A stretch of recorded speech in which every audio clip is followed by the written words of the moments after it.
Hoy continuamos con el serial de conferencias internacionales con un excelente jurista de Venezuela, Carlos Luis Carrillo Artiles, que cabe decir que es uno de mis muy buenos, de mis mejores amigos, de los mejores amigos que me ha dado la vida. Tú lo sabes, Carlos, hemos tenido muchas vivencias académicas, pero sobre todo humanas. Hemos generado cosas interesantes en la academia, pero también en la amistad. Y me da mucho gusto porque, aparte que es de los mejores abogados en Derecho Administrativo y Disciplinario de Venezuela y de América Latina, pues hemos tenido muchas peripecias juntos. Gracias por estar hoy en el aniversario, en un aniversario más de la Academia Mexicana de Derecho, en la cual tengo el gusto de presidir. Querido Carlos, gracias a nombre de todos los miembros de la Academia. Gracias, hermano querido. Para mí realmente es un honor, de verdad, estar con ustedes en este aniversario, en esta celebración de la Academia Mexicana de Derecho que tú también presides nacionalmente. Así que para mí realmente es una alegría estar aquí contigo. Gracias, hermano. Bueno, Carlos Luis es catedrático de Derecho Administrativo de la Universidad Central de Venezuela, es presidente de la Asociación Venezolana de Derecho Disciplinario, es especialista en Derecho Administrativo, es investigador por concurso de oposición del Instituto de Derecho Público de la Universidad Central de Venezuela. Entre otras muchas cosas, tuvimos que resumir porque tiene un currículum sumamente amplio. Les avanzo que vamos a hacer varias actividades académicas y sobre todo generadoras de actividad en el sector público en México. Muy pronto tendrán noticias. Es un hombre muy talentoso, Carlos, un hombre institucional, un hombre leal, un amigo verdadero. Para mí, un hermano, Carlos Luis Carrillo Artiles. Y bueno, va a desarrollar el tema control contencioso administrativo de las conductas del poder público.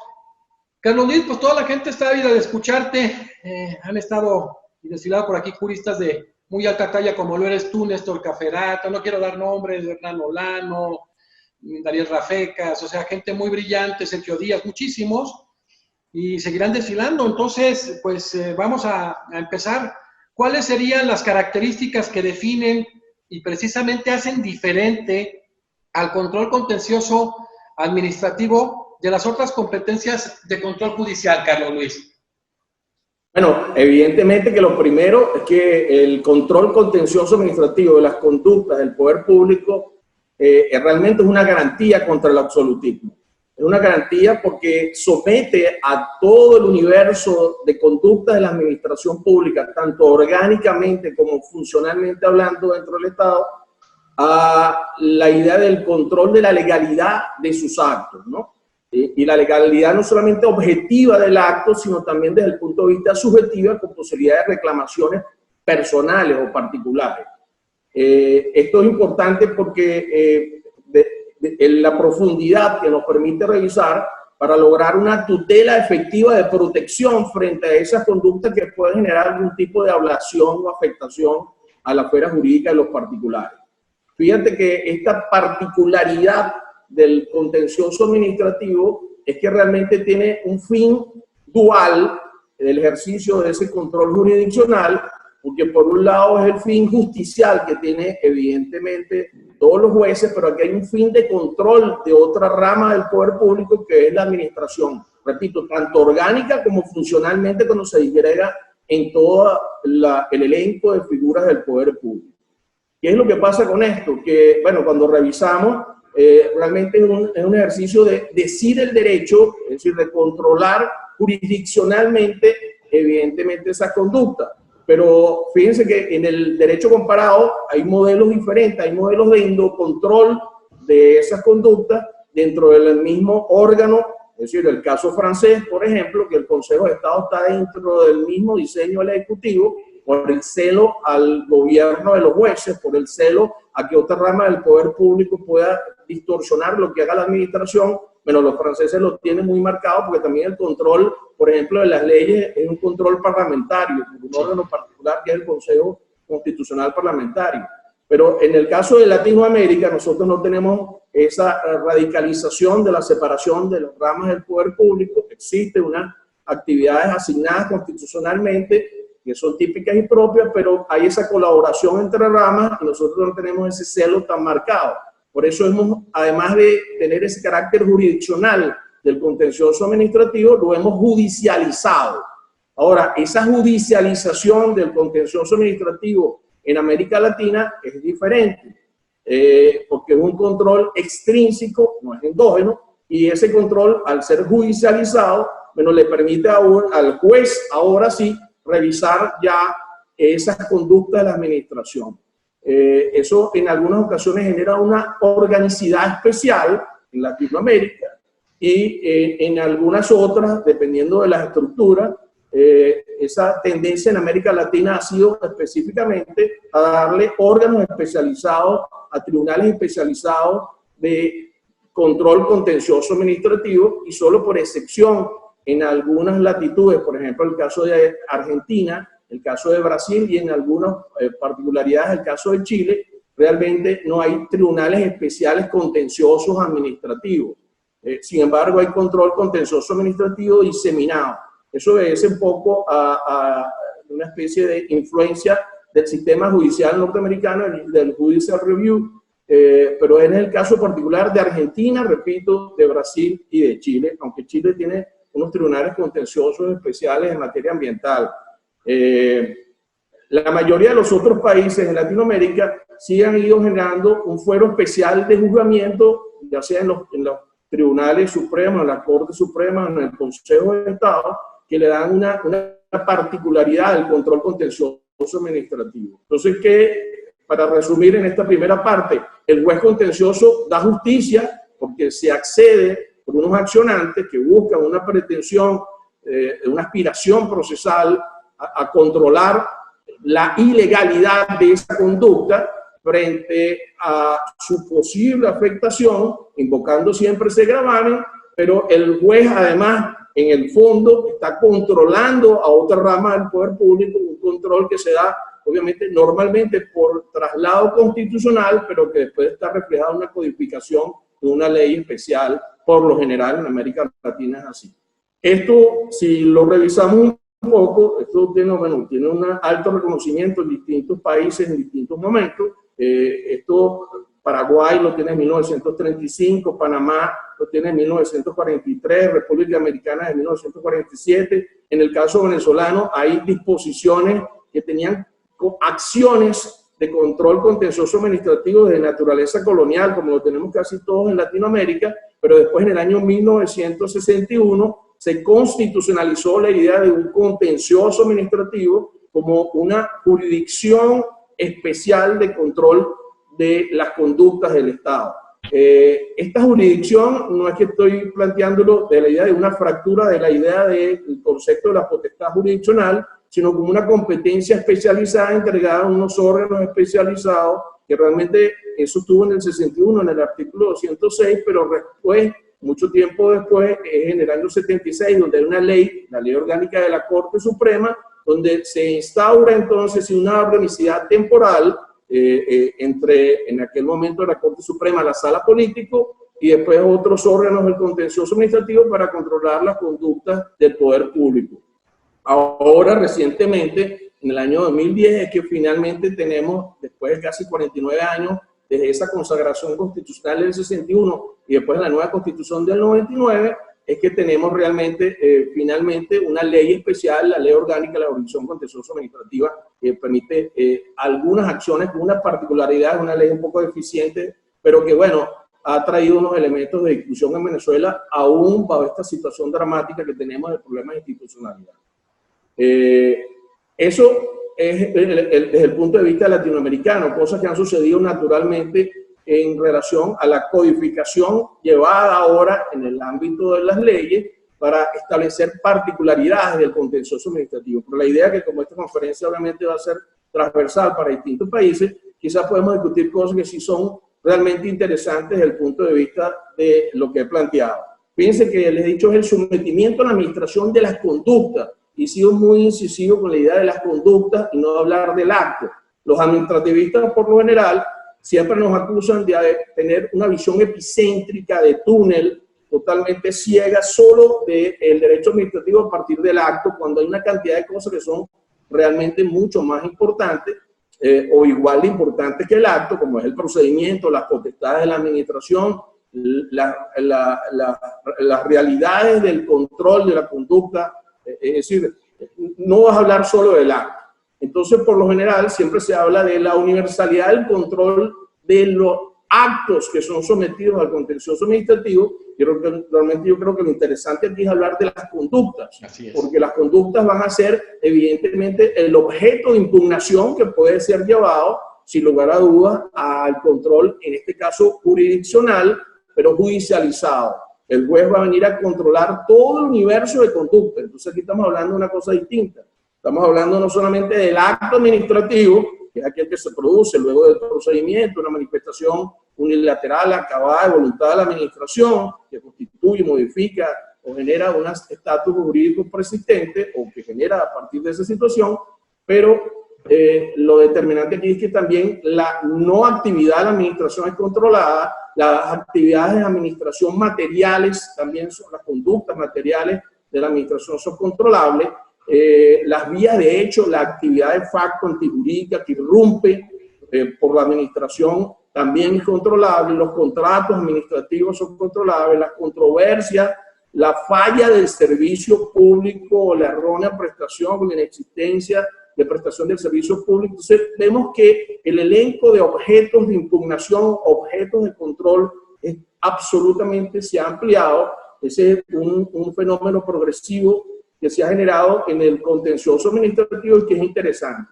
Aquí podemos ver cosas que en Latinoamérica siempre se ha mantenido en ese proceso de codificación o inclusive en la constitucionalización de elementos del contencioso, siempre está presente esta visión epicéntrica del acto.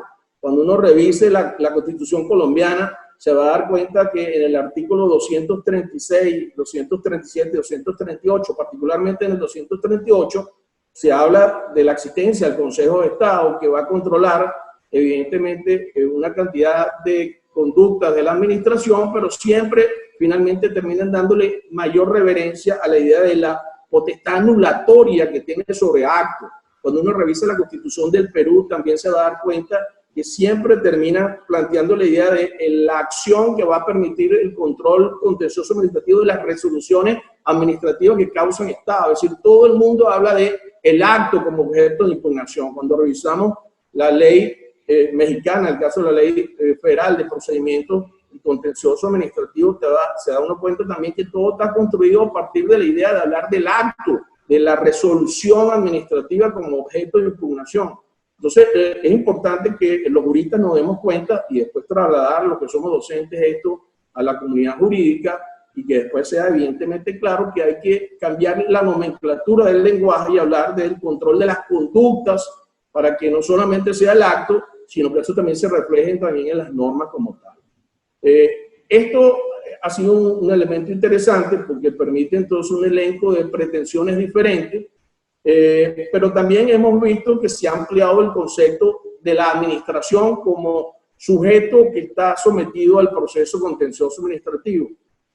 Aquí solamente como propaganda lo primero que quisiera decir es que el fuero de juzgamiento especial no es a favor de la administración, es que es un juez que va a conocer unos procesos de la legalidad de la conducta de la administración, pero que no es un juez a favor de la administración ni en contra de la administración, un juez que va a aplicar un estatuto que está evidentemente incorporado con una cantidad de normas de derecho público y va a regularizar esas conductas, pero que no puede usurpar nunca la función administrativa. El límite de la función del juez está dentro del esquema sobre la función jurisdiccional. No puede usurpar las funciones administrativas, no puede avalar elementos de mérito de la administración porque estaremos generando vicios inconstitucional, obviamente, de incompetencia. Ese fenómeno de ampliación del objeto de control, entonces vemos que no es solo lo que haga el Ejecutivo, orgánicamente hablando, que se identifica primero como administración, sino también lo que hagan otros sujetos en ejercicio del poder público cuando su sustrato de actuación sea administrativo, cuando esté en presencia de actos administrativos emanados de órganos diferentes del Estado al Ejecutivo, o también de particulares, inclusive, que ejercitan la función administrativa por colaboración. Todo esto son un elenco de naturaleza subjetiva de donde provenga efectivamente esas conductas que pudieran ser controladas sin lugar a dudas por el contencioso administrativo. También en el derecho comparado hemos visto fenómenos dentro del control contencioso administrativo interesantes, como es, por ejemplo, la flexibilización de los presupuestos procesales para acceder a la jurisdicción contencioso administrativa. Por ejemplo, desde el punto de vista venezolano, nosotros tuvimos en algún momento un desarrollo del contencioso administrativo. En los años 80 fuimos inclusive un país de exportación de doctrina y jurisprudencia en materia de contencioso administrativo. Después, obviamente, en los años 2000 hacia acá hemos tenido una obsolescencia y un problema grave en cuanto a la institucionalidad del país, que ha generado una crisis de toda naturaleza. Pero en ese momento hemos visto, en los años 80, hemos visto en el caso venezolano, y que también ha sido interesante en el sistema del derecho comparado, que de alguna manera se ha generado una flexibilización en relación a la legitimación activa. Siempre se hablaba en el contencioso administrativo del interés calificado, para poder demostrar un interés jurídico procesal para acceder al contencioso y que realmente sea admitida la acción.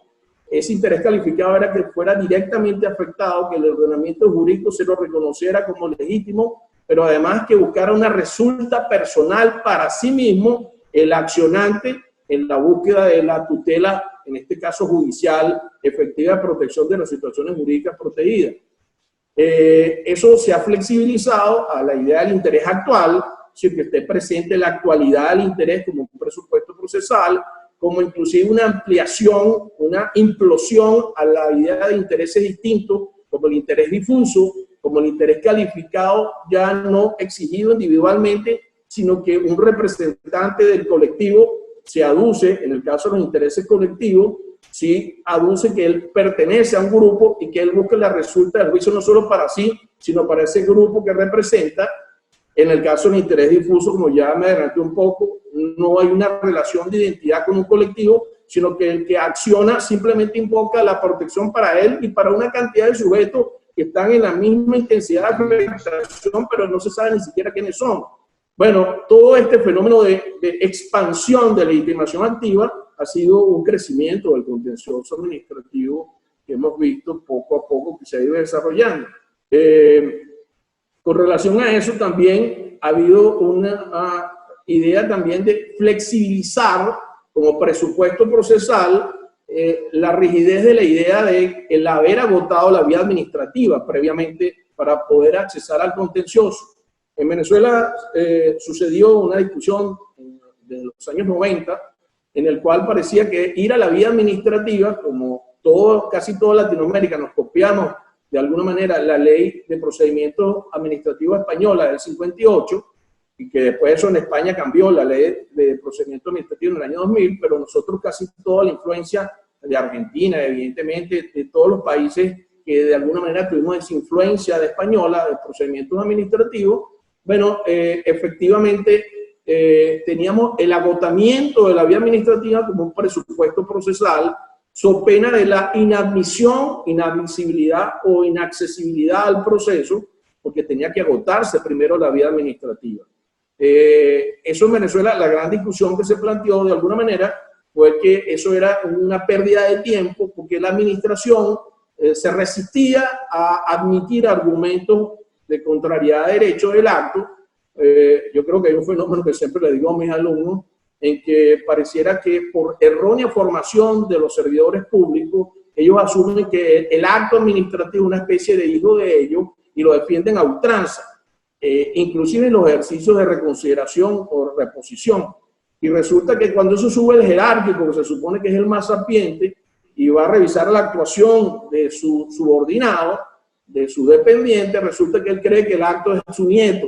Y de alguna manera entonces defiende el acto a resistencia, aun cuando le estén elevando elementos claros, nítidos de impugnación en sede, que es un ejercicio defensivo. Por eso hubo una gran discusión en Venezuela que planteó la idea de que el agotamiento de la vía administrativa era una pérdida de tiempo. Algunos defendíamos la idea de que eso tenía una razón de ser, que el problema era diferente, el problema era de formación de los servidores públicos, el problema era entender que el servidor público tenía que comprender, tener una verdadera estructura, y ese es el problema también común en Latinoamérica, que él no está ahí para defender su dicho, sino para defender la legalidad. Y si alguien impugna en sede y le explica que eso efectivamente tiene algún tipo de elemento de corrupción, de ilegalidad, y él debería reconocerlo sin sentirse que lo están atacando. Bueno, eso termina en el caso venezolano, muy particularmente en la eliminación progresiva, primero por unos mecanismos jurisprudenciales y después legalmente,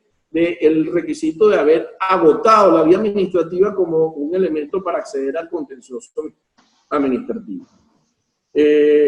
Eso pareciera que permite llegar primero al tribunal sin necesidad de pasar. Usted puede decidir si quiere ir a la vía administrativa o si simplemente se va directamente al contencioso administrativo a impugnar una conducta. En el caso de los actos, obviamente, esto, porque cuando no hay acto, evidentemente no hay un sustrato al cual usted goce de ese principio de validez y que evidentemente usted no tiene que pasar por el agotamiento de la vía administrativa. Fíjate que has hecho un viraje muy importante en todo lo que es América Latina, por eso ya quería entrar con una cuestión de avanzada. Tú has sido un hombre muy estudioso, no nada más en Venezuela, sino en todo el fenómeno en América Latina, y tú sabes, por ejemplo, tenemos un amigo común, Alan Brewer, que por ejemplo documentó que ese famoso control concentrado europeo existe desde el siglo XIX en la Constitución de Venezuela, 1861, increíble, o sea, realmente serían dos controles americanos. Entonces, ahora tú con todo este trabajo que has hecho de derecho comparado, te quiero preguntar, Carlos Luis, que has generado en todo este tema del contencioso administrativo, verdadera doctrina, ¿cuáles son las particularidades de la jurisdicción del control contencioso administrativo en América Latina? Estás ya metido en este tema, hacer ese viraje que estás haciendo, Carlos Luis. Bueno, ya había adelantado algunas de ellas, por ejemplo, sí. El elemento de jurisdiccionalización, evidentemente, porque vamos a impugnar un control de legalidad, de contrariedad de derecho. El sustrato puede ser objetivo, es decir, la declaratoria por parte del juez de que esa conducta es violatoria del orden jurídico, pero también le puedes incorporar pretensiones de naturaleza subjetiva, una reivindicación personal, una reparación económica, una situación que subjetivamente al accionante le reivindique el restablecimiento de su esfera jurídica subjetiva. Eso es un elemento de la jurisdiccionalización. Después la judicialización. Más allá que tengamos especiales tribunales conociéndonos, excluyendo por excepción Argentina, Chile y Brasil, de resto todo lo demás tenemos tribunales especiales contenciosos administrativos con distinta nomenclatura. Aquí hay que hacer una propaganda. Una característica, por ejemplo, es que todos somos judiciales, que el caso colombiano, que obviamente el Consejo de Estado pareciera que suena igual al Consejo de Estado francés, no está en el seno de la administración pública. Eso fue inspiración, obviamente, de 1830, de las ideas previas de Simón Bolívar, pero que de 1830 existe, que no tenía funciones jurisdiccionales en 1830, se la dieron a partir, obviamente, de 1914, pero tiene funciones consultivas, como el caso del Consejo de Estado francés, pero no es un órgano de la administración, es un órgano de la rama judicial, es judicial, evidentemente, igual que todos los otros que tenemos en Latinoamérica. Es una función muy importante porque va a permitir ese control de otra rama del poder público. Entonces, es una característica esencial del contencioso administrativo, un fuero especial de juzgamiento de esas conductas de la administración pública. Carlos, aquí viene algo importante. Qué bueno que tú generaste esa visión y precisamente en la tutela multidimensional encontramos sobre todo sentencias de la Corte Interamericana que ya refieren al derecho administrativo y al contencioso administrativo, la Gelma contra Uruguay, que generó toda una modificación completa en el esquema del Poder Judicial exclusivo en cuanto al impacto que tenía el control de convencionalidad, y la Tala Rifo, que establecía que precisamente la interpretación tanto administrativa como judicial debería ser conforme a la jurisprudencia de la Corte Interamericana de Derechos Humanos. Y esto lo has manejado muy brillantemente, pero aquí viene un punto medular, porque es algo en donde tú generas doctrina, en donde haces diferencia, Carlos Luis, que no es difícil darse cuenta conociéndote como yo lo tengo desde hace varios años y sabiendo que eres un hombre muy inquieto, muy estudioso y sobre todo muy inteligente. Tú en diversos artículos de revistas a nivel en Venezuela y a nivel internacional has señalado constantemente que en el ámbito del control contencioso administrativo se refiere a las conductas de la administración y no como lo señalan la mayoría de los doctrinistas y las legislaciones, en el que refieren exclusivamente al control de los actos de la administración. ¿A qué te refieres en ese sentido? Y quiero articularla con otra cuestión. ¿Cuál sería la amplitud del objeto de impugnación en esos casos, Carlos Luis? Bueno, justamente de nuevo ratificando cosas que también había avanzado un poco. Casi siempre la doctrina habla de la universalidad del control de los actos, y eso fue un avance, porque en algún momento anterior habían actos excluidos del control jurisdiccional. Es decir, los actos de gobierno, acuérdense que el rey no se equivoca, ese tipo de situaciones no eran susceptibles de control jurisdiccional. Eso fue el primer paso. Pero resulta que dentro de ese gran avance jurisprudencial y doctrinal, que era la universalidad del control de los actos del poder público, yo hago una puntualización, yo creo que es la universalidad del control de las conductas, porque así sí tenemos claro que la visión del objeto de impugnación no es solo el acto. Tenemos que ratificar, reiterar cada vez que podamos que el derecho administrativo tiene que ver la topografía de las conductas del Estado, no solamente teniendo el acto como la única de ellas. Esa es la aspiración, que se produzca el acto de acuerdo a unas formas del procedimiento, que tenga unos elementos intrínsecos exigidos por la ley, que sea notificado para que goce de eficacia, porque ya goce de la validez por ser un título ejecutivo. Bueno, eso es el acto administrativo, pues resulta que hay una cantidad de situaciones que genera la administración, que generan posible afectación de la esfera jurídica del particular, y no es solamente un acto, el dejar de hacerlo, el dejar de producir lo que está obligada, es decir, la inactividad formal de la administración. Eso es una cosa que desde el sur del Río Grande hasta la Patagonia todos los entendemos en Latinoamérica. Hablamos con un profesor francés y no comprende, porque bajo la formación francesa él asume que como allá sí se aprende a ser servidor público, porque hay una escuela de formación de servidores públicos, el que está en un cargo público, si está obligado por la ley a actuar, puede actuar y se puede equivocar, inclusive la puede hacer por dolo, pero nunca va a dejar de hacerlo. En Latinoamérica, nosotros todos entendemos que la ley se crea la obligación, pero casi seguramente no se va a cumplir, a lo mejor porque el servidor público se puede resistir. Entonces creamos una ley, un poco inocentemente creamos otra norma que diga que vamos a tener un control que genera una obligación en el caso que no haga lo que debe hacer el servidor público. Entonces, ese es uno de los ejemplos. El caso de la inactividad. Otro caso es de la vía de hecho, cuando la administración actúa absolutamente veleidosamente, sin ningún tipo de forma, e irrumpe con una conducta antijurídica. Eso efectivamente es también parte de la naturaleza del control. Bueno, controversias entre órganos administrativos, conflictos como tal, la misma acción de lesividad que permite el control por el accionante, en este caso la administración, que viene a controlar una de sus propios actos. Entonces, eso es lo que se llama la implosión, obviamente, del control de las conductas, la ampliación del objeto de impugnación, y por eso yo creo que hay que siempre hablar de conductas y no de actos. Ese esquema también implicará un cambio legislativo y un cambio en algún momento constitucional, de entender que ese control no es solo para los años. Perfecto, y la verdad es que tú has generado desde la academia, desde la investigación, este tema, y me agrada mucho que estés generando doctrina en algo tan importante. Carlos Luis, siguiendo con esta situación de derecho comparado, pero de análisis muy profundo en Venezuela, ¿cuál ha sido la historia del control contencioso administrativo en Venezuela y en qué se parece y en qué es diferente con otros países? Y quiero articularlo por los tiempos con otra pregunta, y ¿cómo es público? ¿Sobre qué sustrato específico operaría? ¿Cuáles son esas acciones? En el caso venezolano, yo también había advertido un poco que desde la colonia nosotros tenemos una cantidad de acciones diseminadas en el ordenamiento jurídico. En 1819 había control de actos de hacienda, después en 1830 había control contencioso de los contratos administrativos, en 1925 creamos para el planeta Tierra el control de las omisiones del poder público. Esto que es sumamente singular.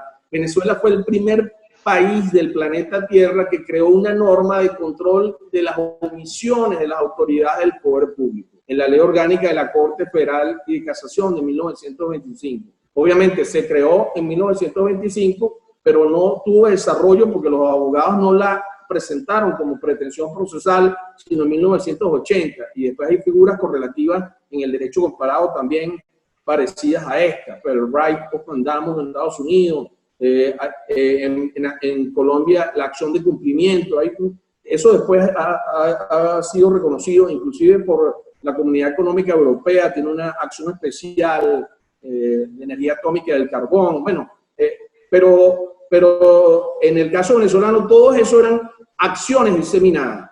Fue la Constitución, como ya les dije un poco también antes, de 1961, fue la que creó la constitucionalización, la idea de que íbamos a tener una organización especial y que además en esa organización especial iba a haber potestades especiales para el juez contencioso. En esa potestad de control, el juez contencioso tendría el poder anulatorio, el poder restablecedor patrimonial y el poder de restablecimiento genérico de todas las situaciones jurídicas infringidas. Ahí hay potestades cautelares muy particulares. Dentro de esa historia, quizás nuestro gran desarrollo fue en los años 80, 90. ¿Por qué? Porque ahí sí incluimos los temas de legitimación, la flexibilización de la legitimación. Una cosa muy importante, ustedes crearon para el planeta Tierra el amparo constitucional, pero en el caso venezolano, las medidas cautelares, el amparo cautelar, fue un objeto de desarrollo en los años 80 brutalmente por el contencioso administrativo, frente no solamente a las medidas cautelares naturales desde el punto de vista de la suspensión de los efectos del acto, que está referido al acto, sino inclusive medidas cautelares de naturaleza totalmente distinta como la innovativa. ¿Qué quiere decir innovativa? Que bueno, frente a una omisión, frente a una extensión, no tendría sentido conservar el estado de las cosas, sino innovar, darle unos efectos temporales que sean retrotraíbles, que sean accesorios obviamente a la acción principal, pero mientras dure el juicio, esta omisión que me está lesionando, de unos efectos temporales como si hubiese el acto, siempre y cuando ponderando las situaciones jurídicas, en juicio, entonces es interesante. Entonces, bueno, todo eso fue un desarrollo interesante en esos años, por eso obviamente tuvimos juristas de la talla del maestro Gruber, y que esos maestros fuimos los que nos enseñaron ahora nosotros, y nosotros estamos estudiando esto hace 20, 25 años, 27 años atrás, y hemos ido revisando el derecho comparado y tenido la fortuna de tener amigos como tú, en los cuales hemos tenido contacto en distintos países y hemos hecho cosas realmente interesantes. Sí, exactamente. O sea, ese tema apenas se vino a tocar en esencia en México, esa suspensión ponderativa que no se daba hasta la reforma del 6 de junio del 2011. La verdad sí nos ha pasado, nos pasó que nos rebasaron en muchos temas. Los argentinos en el 1958 generaron provisoriamente el amparo colectivo a través de la Samuel Code, y luego el amparo en 1993 en el caso Catán, el amparo colectivo, el otro fue de otra particular, es el colectivo en el 93, y la verdad es que el derecho venezolano nos da muchísima reflexión. Esta Constitución del 61 es extraordinaria, de verdad, de unos alcances increíbles, y bueno, qué bueno que Gruber y ahora tú estás generando muchísima doctrina, querido Carlos Luis. Carlos Luis, en temas de innovación, hablamos de la innovación en relación a eliminar el agotamiento de la vía administrativa como un requisito o presupuesto para accesar o acceder a la jurisdicción contenciosa administrativa. ¿A qué nos referimos en ese tema, Carlos Luis? Yo creo que ya había hablado algo de eso. Sí, adelantaste algo.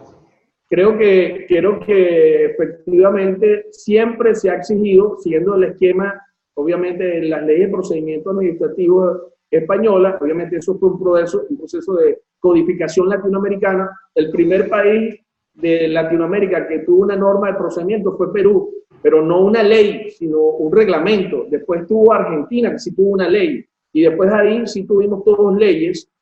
Venezuela, inclusive después de último Colombia, que tuvo un código contencioso administrativo. Colombia tiene una particularidad porque mezcla un código que rige la sede que antiguamente se llamaba sede gubernativa, ahora en el nuevo código, el Código de Procedimiento Administrativo y Contencioso Administrativo colombiano, habla de la sede administrativa, como todos hablamos, pero por esa influencia española, todos de alguna manera entendíamos que era un verdadero privilegio de la administración una prerrogativa que no podía ser llevada a juicio si primero no venías a atacarme ese acto, esa conducta, y evidentemente como acto, venir a revisarla primero ante mí, porque quién mejor que yo, administración, para revisar, en virtud que yo produje ese acto, sanear los defectos que tuviera el acto. Es un ejercicio de defensa para ti, pero un mecanismo de garantía para mí para depurar la actuación. Obviamente, esto es entendiendo que el funcionario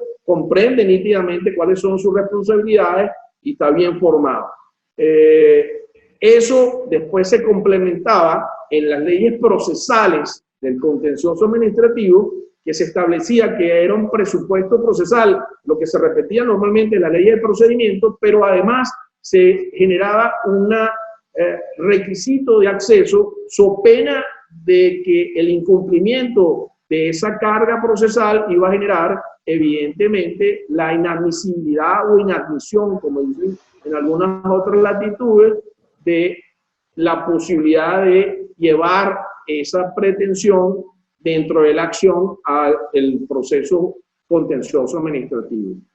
El agotamiento de la vida administrativa, en el caso venezolano, que es un elemento interesante, más allá de la situación que estamos atravesando, pero que por lo menos desde el punto de vista de la discusión teórica es importante, se ha generado la flexibilización porque ahora es electivo.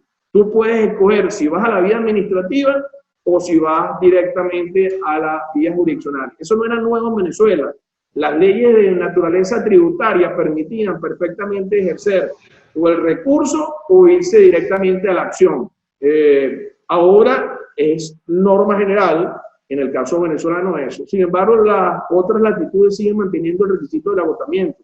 México, Colombia, es decir, casi todos los países todavía conservan la idea de que hay que primero ir a la administración y que la administración es la que resuelva en ejercicio de esa justicia administrativa, bueno, esa posible conflicto frente al acto para incitar las potestades de revocatoria, de convalidación, de declaratoria, de nulidad o de revocatoria, si el acto entonces no se tratara de un vicio de esa magnitud. Perfecto, Carlos Luis. Háblanos un poco de las particularidades en el control de las omisiones del poder público. ¿Sobre qué sustrato específico opera sobre este tema, Carlos Luis?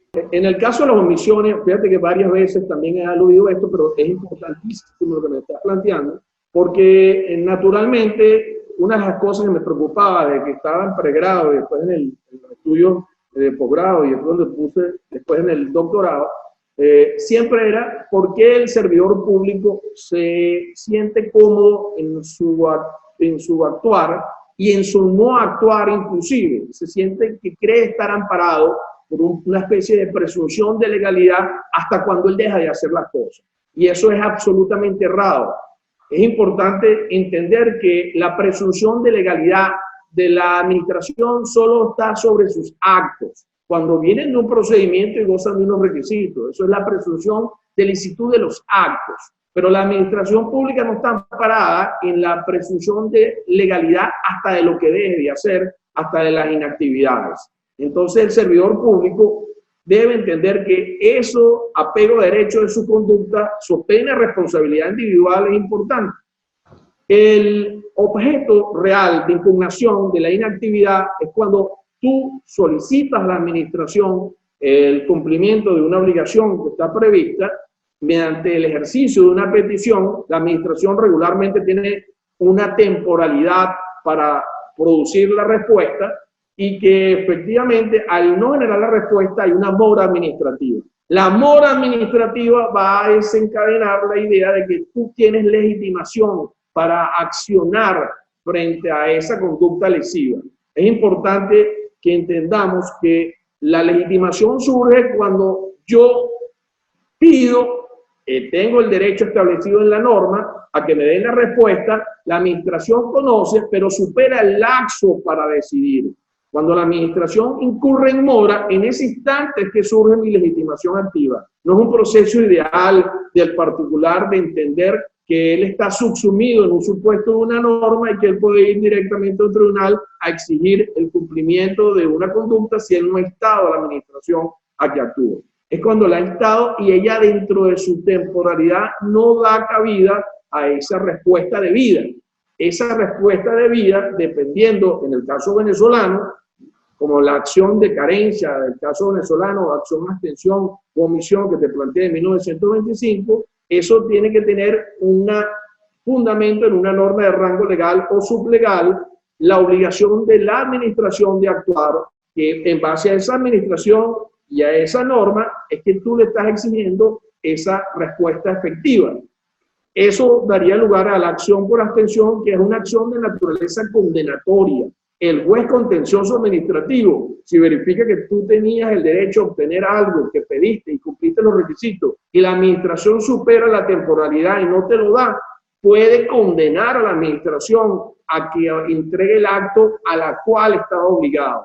No es a que le responda cualquier cosa particular, es que le entregue el acto omitido, ese acto que yo tenía derecho a obtener por la ley y que en la violación de la legalidad no me lo entregan.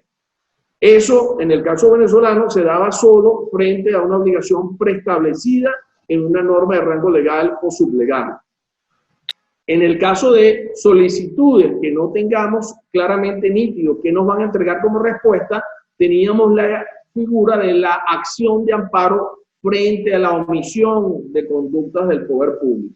La acción de amparo se producía porque tú pedías, la administración pública tenía que responderte, pero no tenías nítido en el ordenamiento legal cuál era el sustrato material de la respuesta, el contenido particular de la respuesta. Ahí la acción no era condenatoria, porque el juez no puede condenar porque estaría usurpando la actividad administrativa al decirle que entregue algo que depende del análisis propio de la administración pública.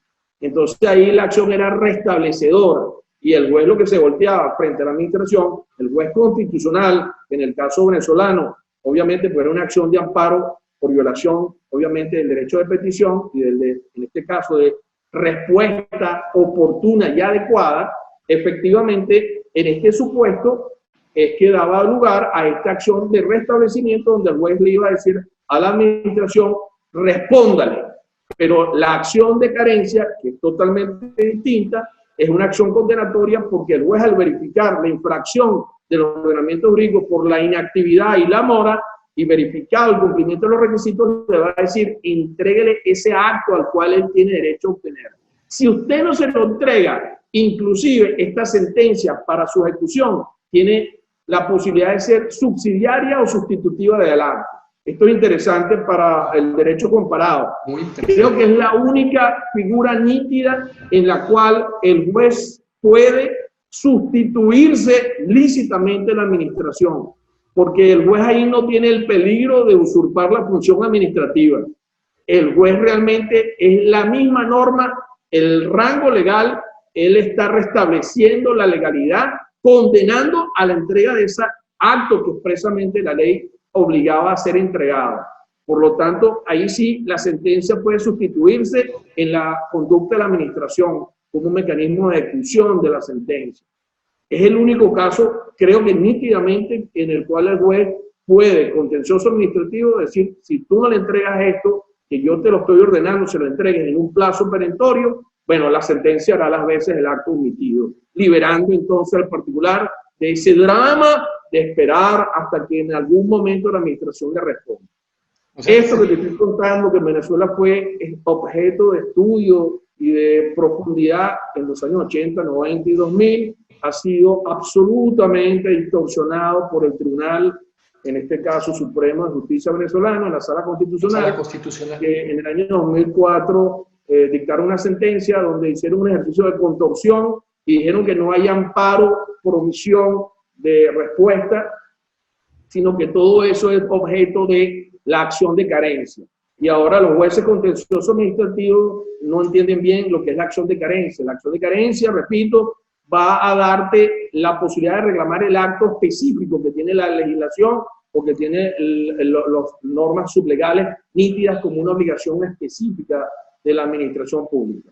El juez no puede condenar a nada si no tiene eso nítidamente. Es una cosa que ha distorsionado todo porque lo que finalmente evita es que se presenten amparos por omisiones de respuesta y ahora todo se maneja como si fuera acciones de carencia.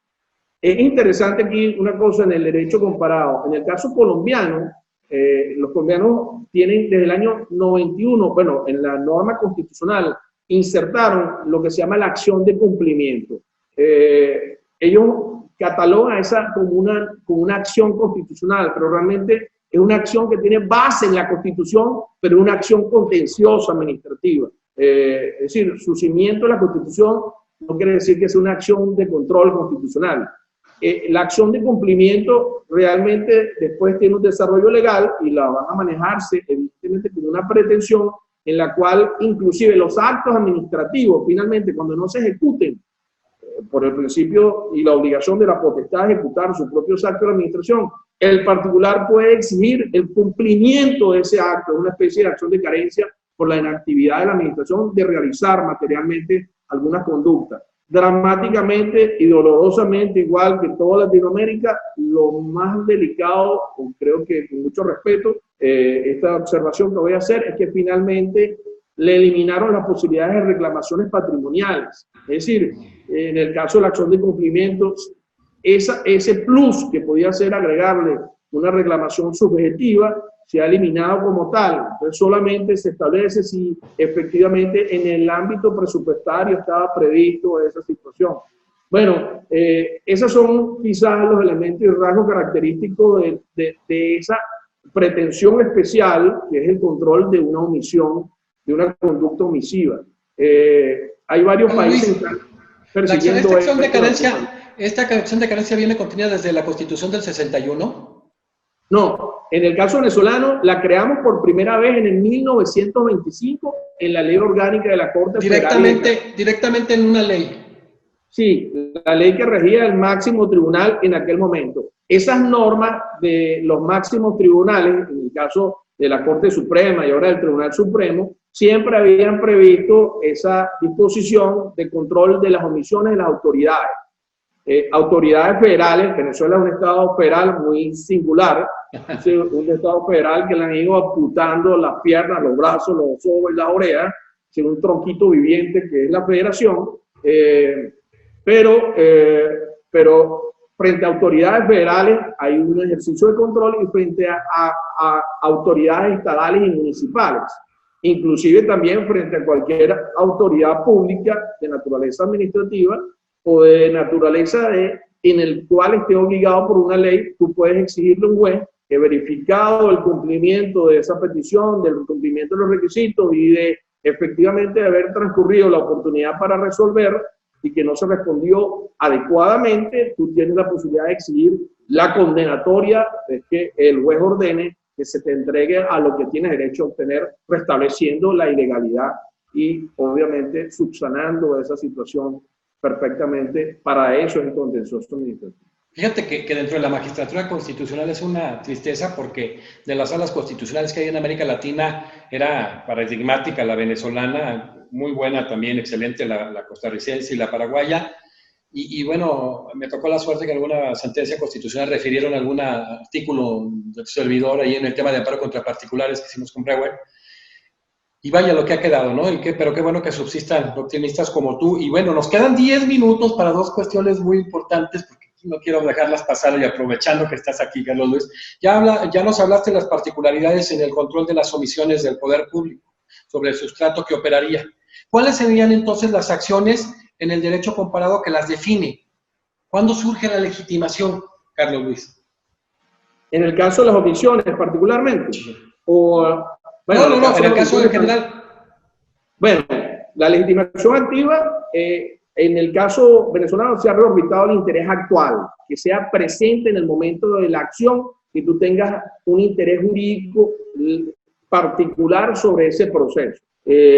Nosotros abandonamos el esquema del interés calificado, por ejemplo, para el caso de la nulidad de los actos de efectos particulares, el de legítimo, directo y personal, porque ya en el año 80 y pico en Venezuela, eso ahora se constitucionalizó en el 99, pero desde el año 80 y pico había sentencias donde se permitía la legitimación del interés difuso y del interés calificado frente a las impugnaciones de actos administrativos, actos generales, inclusive de actos particulares, pues que de alguna manera pudieran hacer incidencias sobre elementos de intereses difusos y colectivos.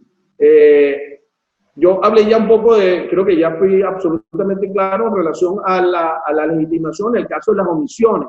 Es decir, no es un proceso ideal, porque a veces cualquier lector de una norma dice, ah, no, pues yo tengo derecho de obtener esto que la norma dice aquí, yo voy a ir a un tribunal. No, tú primero tienes que llevar tu solicitud a la administración pública y esa administración pública tener su temporalidad para responderse. Ahora, esa temporalidad normalmente se ha entendido, en el caso del desarrollo jurisprudencial pretoriano venezolano, se ha entendido que es el tiempo que la ley, dependiendo del tipo de procedimiento, le dé para responder a la administración pública. Sin embargo, aquí hay toda una discusión en el fondo de que si ese tiempo efectivamente debe ser reorbitado por la administración en virtud de la naturaleza de los pedidos, porque hay cosas que la ley dice que deben ser respondidas dentro de 4 meses, pero la naturaleza de lo que se está requiriendo, la verdadera idea de lo que es la oportunidad, es una cuestión de vida o muerte, a lo mejor los 4 meses ya no tiene sentido la respuesta. Entonces, yo creo que la administración debería, evidentemente, si es vicarial, ella ejercita un poder no por ella, sino en nombre del colectivo para solucionar y servir al público, cada petición debería ser analizada en su contexto, aunque naturalmente tenga un lapso para responder. ¿Qué es lo que pasa en el fondo con esto? Que de alguna manera tampoco podemos colocar a la administración pública a el juicio veleidoso del particular que le diga que cuál es el tiempo que ella tiene para responderle. Por eso que se generan unos lapsos de respuesta. Pero siempre va a estar la idea de que la legitimación surge a partir de la idea del amor administrativo, en el caso de las omisiones. Pues. La legitimación frente a una vía de hecho se da cuando te afecta esa situación fáctica, tu esfera jurídica. Aquí quizás hay un elemento interesante también que podemos hablar para el derecho comparado. Las vías de hecho insidiosas, las vías de hecho ocultas, porque la vía de hecho pareciera que es apreciable físicamente y fácilmente cuando es exabrupto hecha físicamente. Un órgano administrativo irrumpe en un sitio restringido del dominio privado. Entonces, bueno, eso se puede ver por los sentidos ya apreciable, pero también la administración pública a veces puede, y lo hace con mucha fluidez, puede irrumpir con una vía de hecho insidiosa. A alguien lo puede excluir de un registro con una tecla en una computadora. Y esa materialización de la vía de hecho se produce en ese momento, pero resulta el impacto o el conocimiento de esa vía de hecho puede ser posterior. Entonces, ¿cómo garantizamos nosotros realmente el acceso a la jurisdicción? ¿A partir de que se materializó o a partir de que la conoció? Yo creo que sin lugar a dudas la tutela efectiva de protección se da a partir del conocimiento. En el momento en el cual yo verifico esa vía de hecho, a partir de ahí es que yo puedo ir a la jurisdicción, aunque sea anterior hecha ocultamente, porque justamente si fue antijurídica, sin forma alguna, pero además de manera protervamente hecha oculta, bueno, yo no me podía enterar. En Venezuela, dramáticamente, las leyes ahora, la ley orgánica de la jurisdicción contencioso administrativa, es una ley que tuvimos mucho tiempo esperándola, pero es muy imperfecta. A diferencia de todos los países de Latinoamérica, esta ley está cargada de una ritualidad excesiva, restrictiva para el accionante. Tiene una cantidad, en Venezuela ya existe un diseño de hace mucho tiempo en la ley de la Procuraduría General y en otras leyes, de prerrogativas para el Estado, que no es un rompimiento de la igualdad procesal, se supone que eso es por el interés público que recoge la administración, entonces una cantidad de privilegios y prerrogativas. Pero esta ley amplía no solo los privilegios, sino que genera un proceso arduo y difícil para el accionante con una cantidad de minas en el camino unipersonales que te implotan el proceso. Si tú no vas a las audiencias, te declaran desistido el proceso. Está sumamente rígida la ley, una restricción para que sea accionado y controlado el Estado, cuando realmente en el fondo debería ser fluido ese ejercicio, porque en la medida que la administración pública que se pueda llevar a juicio, el servidor público sabe que él tiene que actuar de acuerdo a derecho. En la medida que él sepa que sus actos y sus conductas son controlables, él sabe que él tiene que hacerlo mejor. En la medida que eso menos se haga, evidentemente hay menos atención a la legalidad. en el fondo estas leyes traen, por ejemplo, en el caso venezolano, han generado todos estos elementos restrictivos, pero también han generado una cantidad de situaciones distorsionantes. Tenemos ahora unos rieles procesales. Durante mucho tiempo se discutió en Venezuela la idea de tener un proceso único donde se monte bajo el sistema libre de pretensiones cualquier pretensión procesal. Y cuando mucho un sistema atenuado, en el caso de la ley federal de procedimiento contencioso administrativo, me parece excelente. Tiene un proceso ordinario, tiene un proceso digital. Si tú optas al proceso digital, eso es primer mundo. Eso es orgullo. Pero también tiene un proceso sumario, un proceso breve, pues, dependiendo de ciertas pretensiones. En el caso venezolano, después de esperar mucho tiempo, porque teníamos ya desde la ley de 1976, la ley orgánica de la Corte Suprema de Justicia, solamente teníamos dos, en la visión epicéntrica, el control de la nulidad de los actos, teníamos la acción de nulidad de los actos generales y la acción de nulidad de los actos de efectos particulares. La gran aspiración era tener un proceso único, un proceso que tuviera un requisito de presentación de la demanda, de la acción realmente, y de notificación, las garantías que hay de la notificación de los órganos públicos, de contestación, una etapa probatoria y una etapa de, conclusión, informe de cierre y después el juez que decida. Es un proceso en cualquier lugar del mundo. En el caso venezolano se han generado, a diferencia de esa idea de un proceso único, para el sistema de libre pretensiones, se habla de un sistema de libre pretensiones, pero se generan rieles procesales. Tenemos un riel procesal de demandas para reclamaciones patrimoniales por hechos lícitos que generen afectación al principio de igualdad de las cargas públicas o también por actos y conductas antijurídicas que generan gravamen, obviamente, por todo tipo de conductas. No te voy a decir el margen de sentencia a favor del particular, porque realmente no vale la pena ni siquiera que lo comente. Es decir, no importa, eso es otro asunto distinto local. Pero tenemos, a diferencia de ese proceso de reclamación patrimonial, tenemos un llamado procedimiento breve. Procedimiento breve que realmente no es un problema de ser sumario en cuanto a lo rápido, sino que tiene pretensiones sobre ese procedimiento. Es decir, la reclamación de una vía de hecho, la reclamación de una omisión, la reclamación de una falla o falta o ausencia de servicio público se va a tramitar a través del procedimiento breve. Dentro de las cosas horribles que tiene la ley venezolana, por ejemplo, a esa pretensión de control de vía de hecho, o control de omisión, o control de falla de servicio público, no le puedes acumular una pretensión de reparación patrimonial. Es decir, si una omisión genera afectación, tú no puedes reclamar en el mismo momento. Eso atenta contra la tutela judicial efectiva, contra la eficacia y la celeridad del control. Tienes que primero entonces pasar el procedimiento breve, algún día tener la sentencia y después reclamar por el procedimiento de reclamación patrimonial. Eso es, evidentemente ensancha la lesión económica que genera una afectación para todos, finalmente. Bueno, para terminar esto, estos son solo los rieles procesales que tiene. El riel procesal, repito, de reclamación patrimonial y el procedimiento breve, pero después tiene otro riel procesal que se llama el procedimiento común, que no es común, sino a las pretensiones que él tiene allá adentro. Es la pretensión de nulidad, la pretensión clásica de control, la pretensión de controversias administrativas entre órganos administrativos y la pretensión de interpretación de ley, cuando una norma no sea clara, nítida y tenga un caso que esté en curso, en progreso, para evitar la mala aplicación del derecho, bueno, vamos a interpretar esa norma. Antes era una acción propia del contencioso. En Venezuela ahora se ha diversificado eso en las distintas salas del Tribunal Supremo de Justicia. Ustedes también la tienen en el caso mexicano, como una acción propia del contencioso administrativo, que es la interpretación de la ley. Bueno, estas tres pretensiones están dentro del procedimiento común.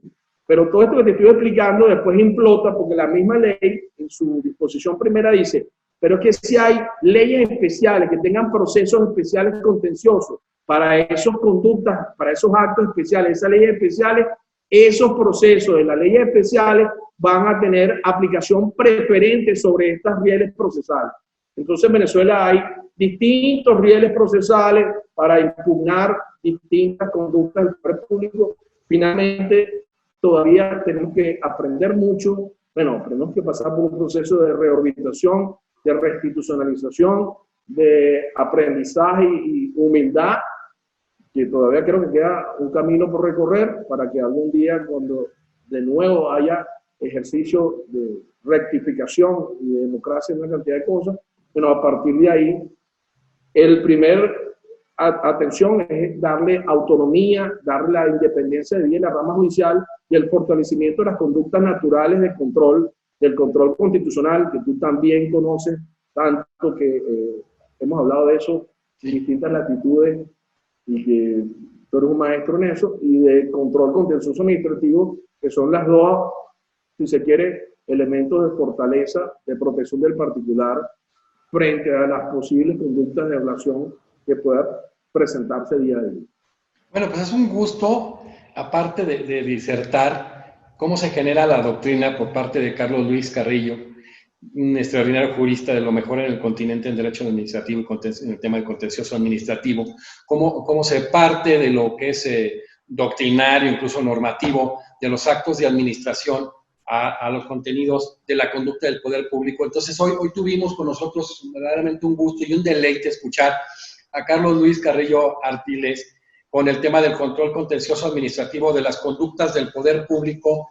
Decirte, Carlos, que orgullosamente eres miembro honorario de la Academia Mexicana de Derecho Juan Velázquez, que sabes el gran aprecio que te tengo, y para finalizar, pues esta obra hermosa que le vas a dar tú, El control de convencionalidad en América Latina, que obviamente es tuya, es una obra extraordinaria donde escribe Juan Velázquez, un penalista con 50 años invicto en México, Daniel González Álvarez, que fue de los gestores de la ley de jurisdicción constitucional y fue el que introdujo el nuevo sistema penal a México, Domingo García Belaúnde, el mejor constitucionalista del Perú y uno de los 3 mejores, sino de América Latina, tu servidor, Carlos Luis Carrillo Artiles, con el tema del control de convencionalidad en Venezuela, de su consagración normativa a la accidentada y casi inexistente ejecución, un tema extraordinario.